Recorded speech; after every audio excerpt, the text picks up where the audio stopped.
MTA, MTA, MTA. Augen auf, denn die Wahrheit ist jetzt da.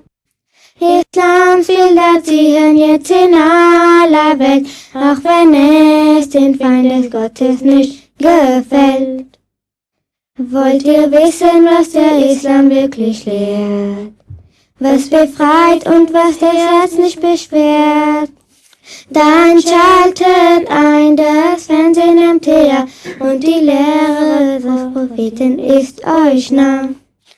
MTA, MTA, MTA. Augen auf, denn die Wahrheit ist jetzt da. Islambilder ziehen jetzt in aller Welt, auch wenn es den Feinden Gottes nicht gefällt. माशाल्लाह अच्छी आवाज़ है। वो तारा थी एक जर्मनी की, वो MTR बहुत अच्छा पढ़ा करती